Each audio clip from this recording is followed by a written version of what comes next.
While the Cardinals didn't make the playoffs this season, they are in what looks to be a fantastic spot for years to come. What do I mean? It's not exactly what you think this time. Let's discuss.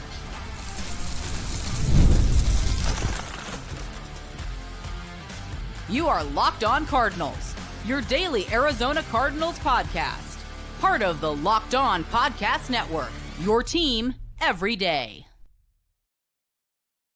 Alex Clancy here. Follow me on Twitter, Clancy's Corner. Follow the podcast and Locked On AZ Cards. Thank you for making Locked On Cardinals your first listen, free wherever you get your podcast and on YouTube, part of the Locked On Podcast Network, your team every day. Today's episode is brought to you by the Game Time app. Download the Game Time app, create an account, use code Locked On NFL for $20 off your first purchase. A couple things. It's going to be takeaways from the playoffs again, things I've been watching, things I've been seeing, things the Cardinals do, things the Cardinals don't do, and things the Cardinals need to do. They don't have any projected comp picks again this season per over the cap. I'll explain what that means in the grand scheme of the timeline for the rebuild for the Cardinals. It's just kind of a stark reminder about, what this roster's been like for the last couple of years and how they produced this past season regardless of it. Please go to the YouTube channel, search Locked On Arizona Cardinals, hit that subscribe button, man. Turn notifications on. This is going to be – we've got a long way to go. We've got a long way to go until meaningful football again for the Cardinals. But that doesn't mean that there aren't going to be incredibly meaningful things naturally that happen between now and then. So what my job is going to be is to put things into perspective through a Cardinals lens that are happening outside of the organization through the playoffs and into the Super Bowl. And I've come to a determination already. Things could change naturally. But my first inclination is the Cardinals need to go offensive line in the first round. Let me explain. Okay. Let me explain. I'll explain in the second segment. Part of the reason why that is, not all, but part, is because we have officially entered the world of the running back resurgence. And this isn't, breaking news bulletin, running backs matter again. But let's go back. Do you remember when there were 5,000-yard passers? You were just picking them out of a hat 3, 4, 5 a year. Remember that? MVPs aren't even hitting that now. Look at what AFC teams have done to combat Patrick Mahomes. Lamar Jackson, they brought in Derrick Henry. The Bills made a huge conscious decision to get rid of Ken Dorsey, bring Joe Brady in, and feature James Cook. The Eagles went out and got Saquon Barkley. Now, it's probably not difficult to get him away from the Giants, but when you look at the teams that are still here, and then with the Commanders, obviously with the Lions, like they were run first, run second, run third at times with Jahmyr Gibbs and David Montgomery. And then with the Commanders, it's a little bit different. Like, that Cliff uses his running backs a lot more in the screen game. Coupled with the rush attacks, coupled with Jaden Daniels' legs and the design runs for him, the running game is a very important part of that offense as well, as we very well know. Those are the 4 teams that are left. And then you have the Chiefs who, you use Kareem Hunt, you use Isaiah Pacheco. It doesn't really matter who the running back is for the Chiefs. He just produces. Whether it was Damian Williams a couple years ago when they won a Super Bowl, it doesn't really matter. Whoever's back there, whatever scheme it is, they're running the rock, and that running back produces. It may not always be the most efficient. It may not always be 4.5 yards a carry, but when you need 3 yards, they get it. And that's something, when you look at the Cardinals, you can smile and think, okay, the Cardinals are in a really good spot for that. Not only with personnel, but also with the OC who's calling the shots. And with Ben Johnson taking the Chicago job, I know Drew Petzing interviewed for that job. He ain't getting a head coaching job. There's no way he's getting a head coaching job yet. We'll see what happens after next year. But the Cardinals are in a very, very good position to continue to ride the wave of a running back dominant offense. And it's boring. The Bills offense has never been more boring. Now, Josh Allen's electric because he's a damn tree trunk with a heartbeat. So he just part bowling ball, part tree trunk, and just runs over people. It's like not everybody can do that, but they do run the ball a lot. And that's like kind of the metronome of the offense. And that's what it was for the Cardinals. Now, the difference between the Cardinals and those other teams is they've figured out a balance and they've got better quarterbacks than Kyler Murray. Like, let's just be honest. Every team that I just mentioned, I mean, Jaden Daniels, we'll see. It's year one. We were crowning CJ Stroud last year too. Okay, so let's just relax. If it happens next year, like Jaden Daniels is incredibly fun to watch. Incredibly fun to watch. And he's smart. He's got a good arm. And he's really, he's played 100 college games. It's like playing 6 years in college football. It's like the equivalent of sitting a year in the NFL now as a rookie. Like you're just ready when you come in. But all of those teams have favored a much heavier workload for the running back than in years past. And it's something that, it's something that the Cardinals are, for once, in front of the curve, as opposed to teams who don't have a rush attack. Now, this is something that, here's the thing. This is where it's going to get interesting come 2025. Obviously, free agency, obviously the draft, things like that. I'll talk about the offensive line next. I wouldn't be opposed to them adding another veteran running back. Unless they think Michael Carter's going to have a role, Amari DiMercato got hurt at the end of the year. Like, we don't, you know how I treat you like adults here every day, and you know how I implore you just to think for yourself a little bit. I'm not saying you don't, but it's like, the whole thing about that everybody was talking about, they drafted Adrian Taylor-Demerson, who plays a different position than Budda Baker does. They drafted Trey Benson. Move off James Conner and Budda Baker. Just stick with me, okay? Think. Don't just expect the patterns from the past to just be what it should be. Every situation is different. We're talking about human beings. We're talking about different iterations of teams. We're talking about different chemical makeup and talent makeup of teams. Like, it's different. So just because they drafted Trey Benson, and Trey Benson has shown flashes, okay, he did down the stretch. So I'm not saying he's already lost his job a year into his career. That's ridiculous. And James Conner's not going to be getting any younger. It was a fantastic contract sign. It was well-deserved. It's going to be an easy out contractually after next year. Like, this is a perfect setup to set and forget one of the best leaders the Cardinals have ever had. He's been the most important offensive player not named Kyler Murray since being signed. And if they brought in somebody else, or if they really, really gave run to Michael Carter when it mattered, or Amari DiMercato, or whoever it is, that needs to be a set and forget position next year. And it was for a large chunk of this year. The problem was Drew Petzing couldn't pivot as well as he needed to in an effort to make it a well-balanced offense when the rushing game wasn't working. And it comes into contact with Marvin Harrison Jr.'s touches and Trey McBride's touches and Michael Wilson and Greg Dortch. That's what coaches are supposed to do. Balance. And it doesn't mean the Cardinals need to run the ball 40 times a game to be effective. What it means is it's no longer a relic thought process to be a run first and run second at times team. And the Cardinals are there. They were there. And I'm not saying they were trailblazers by any stretch. I'm just saying that the best teams in the NFL now are bolstering their rush attack for a couple of reasons. One, it's the best way to control the clock.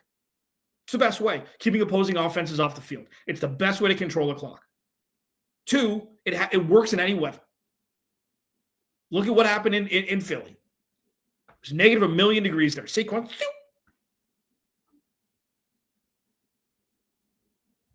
the Cardinals are there. Put it this way. They are on the right side of the 50-yard line, with one side being a rush attack and the other side being a team that doesn't have it. And that is a good position to be in moving forward. They'll need to solidify that. And Drew Petzing, most importantly, above all else, will need to build the balance between the two in an effort to pivot if the rushing game isn't working in a specific game. Easier said than done. The Cardinals have plenty of talent on offense, skill position-wise, to produce much better than they did last year. There is one entity, though, that needs to be bolstered, even though for a large portion of last season, it was arguably the best group on the team, and that's the offensive line. Playoffs are showing me, reinforcing the fact that if you don't have a good offensive line, ain't none of it going to work. I'll discuss it next. Locked On Cardinals, your team every day. This episode of Locked On Cardinals is brought to you by our friends at Game Time. I love going to live events, man. Sports, music, theater, comedy. I'm a huge stand-up comedy guy. One of my favorite memories was attending, I went to the 49ers Seattle game, 6 weeks ago, whatever. I'd never been to Levi Stadium. I was visiting my mom and stepdad in Northern California. We went to a game. It was awesome. We got the tickets through Game Time. Game Time now makes it easier to get tickets for your favorite events with their new deal and new feature, Game Time Picks. This feature filters out the fluff to show you only incredible deals on great seats, so you don't have to waste time searching through thousands of tickets. Take the guesswork out of buying tickets with Game Time. Download the Game Time app, create an account, use code LOCKEDONNFL for $20 off your first purchase. Terms apply. Again, create an account and redeem code LOCKEDON NFL for $20 off. Download Game Time today. What time is it? Game Time. So, obviously the Cardinals aren't in a position to win the Super Bowl right now, okay? And their stencil of an offense is what other teams who are winning, going deep in the playoffs, have utilized. And it's not just, pass heavy, run heavy. It's the percentage between the two naturally. You take your where your talent is and you maximize it. Sure. The Eagles have the best offensive line in football, them and the Lions, okay? So it's easier for Saquon to produce when he's on the Eagles as compared to the Travis mockery that is the Giants. The Cardinals' offensive line, through their bye week, was borderline elite. Not perfect, borderline elite though. And when Will Hernandez went down, that was a huge problem. But from what I've seen, and I know a lot of the things that I'm discussing now aren't, critical thinking topics, but they're great reminders, barometer check-wise, where the Cardinals are now compared to the elite teams in the league. And I could say, through the first 11 weeks, the Cardinals had maybe a top 5, top 7 offensive line, which is a huge leap from where it was pretty much forever. There was always one weak link, one weak spot. Last year or 2 years ago, it was left guard. This past year, there wasn't really a weak link, weak spot. But, when Isaiah Adams had to jump in as a rookie, play guard, when Will Hernandez went down, that was tough. Will Hernandez has been, one of the best offseason signings the Cardinals have had. Jonah Williams coming back, that was a trip. Jonah Williams came back and everything fell apart, which was completely coincidental. Okay, there's no reason why right guard and a left guard, or right tackle and a left guard, should have shared experiences with things cratering at the same time. Evan Brown, it will be fascinating to see what they do, but I will say, and this is very early, these are the early polls that I do between my ears, which isn't filled with air, even though some people think it is. That's okay. Cardinals need to draft the best offensive lineman available in the first round. And while it would be guard, you would think,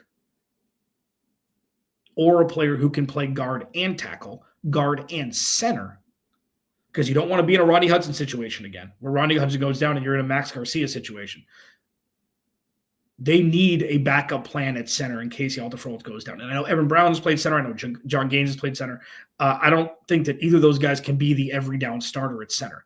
So at 16, I think it would benefit the Arizona Cardinals. It would behoove them to take the best offensive lineman available, if there is one. And I know that the pass rush is non-existent. I know that the defensive line, especially the interior that can't collapse the pocket from the A-gap, from the inside, is a massive need. I still believe free agent money is better spent on pass rush than offensive line. It's a Nate Solder effect. For those who don't know, Nate Solder played with the Patriots. I think he won a couple Super Bowls over there, went over to the Giants, got paid buku money, and was really never heard from again. There's so many stories like that where you just dump money. I mean, the Cardinals paid Jonah Williams $30 million for 2 years. And I know they got hurt, and that's not necessarily fair, but you can find much more inexpensive contracts from a pass rush perspective than a real bona fide stud offensive lineman. Yalta Froholt, Kelvin Beachum, they were gems. Evan Brown, they were gifts. Okay? GIFTS, not GIFs. Gifts. I don't know. Offensive line is number one. If you can't protect Kyler Murray, none of this is going to work. And we can save the Kyler Murray conversations for a later date. Okay? We will have Kyler Murray conversations, I promise.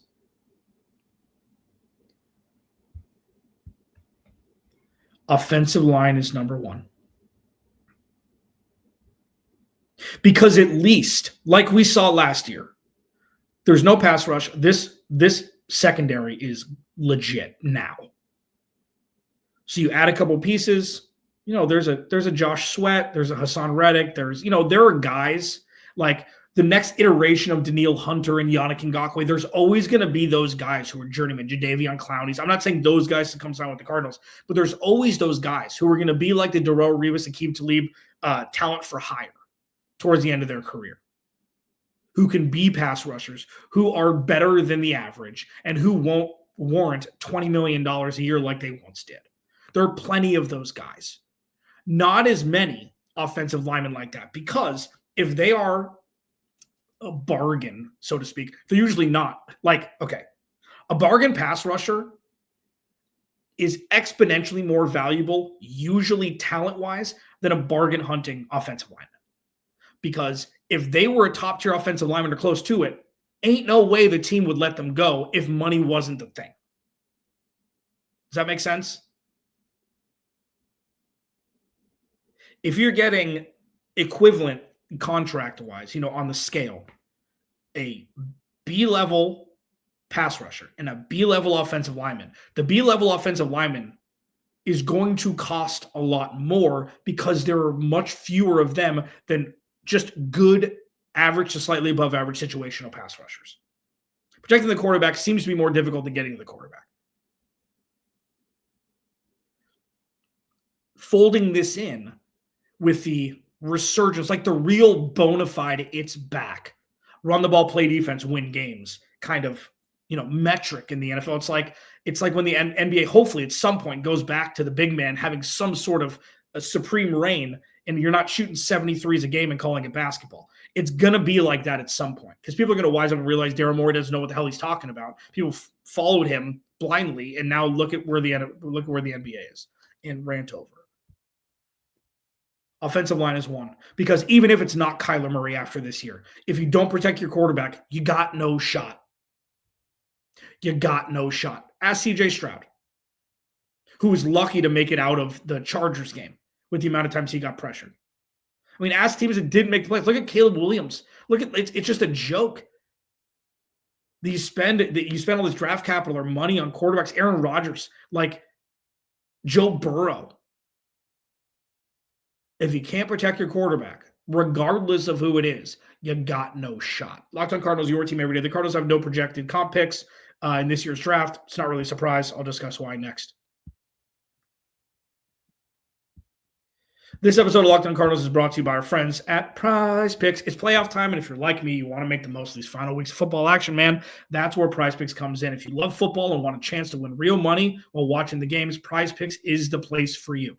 It's the best way to turn your sports opinions into cash with daily fantasy player projections. With Prize Picks, you can simply pick more or less on projected stats like total passing yards or rushing touchdowns, and for a shot to win up to 1,000 times your money.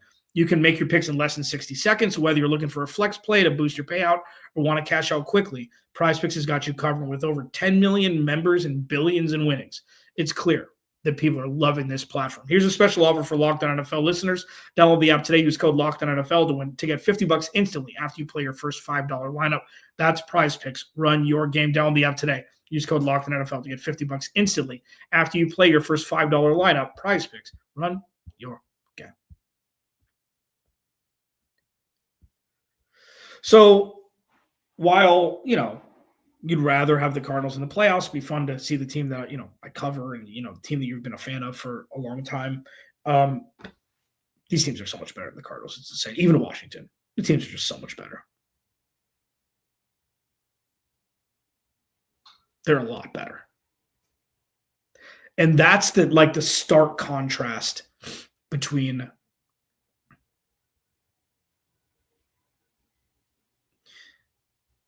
it shows the differentiation between people thinking 2024 was the year and people thinking 2025 was the year.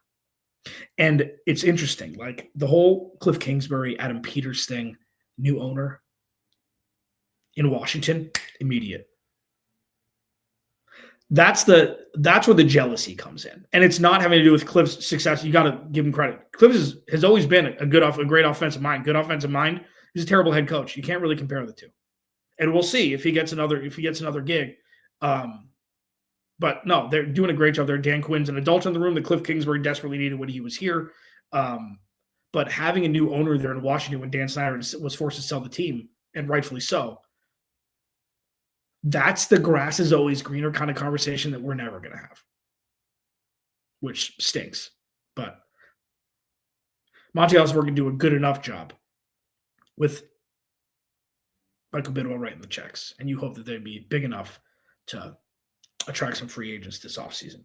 The Cardinals, according to overthecap.com, don't have any comp picks coming up this year. Comp picks are pretty much a formula of production from a star leaving your team to go sign somewhere else for competitive balance. And the Cardinals aren't having. So think about it this way.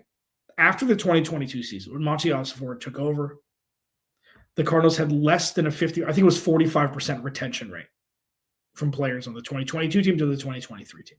And it's going to be even less going into this year. This is what a full-blown rebuild looks like while being competitive in the process. And I know that this conversation is somewhat convoluted because the majority of people, no, not the majority. People who think that Kyler Murray is not the guy, that's all they have. It's a Kyler Murray problem. That's it. And while obviously he's got a piece,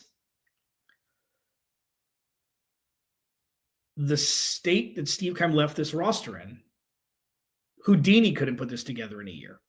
It's not like a rebuild like the Cardinals had no money.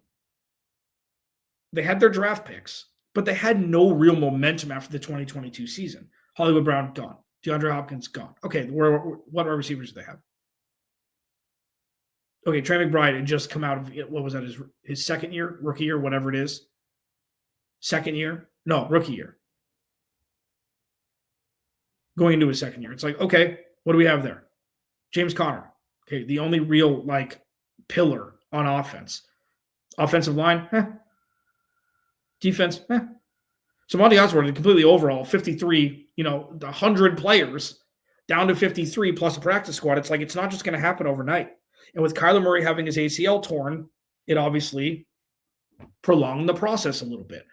And then now going into 2025, this was I know expectations changed. We've talked about it a lot. After they, started slow, then went 6-4 into their bye week, and then, same old Cardinals. That's what I heard a lot.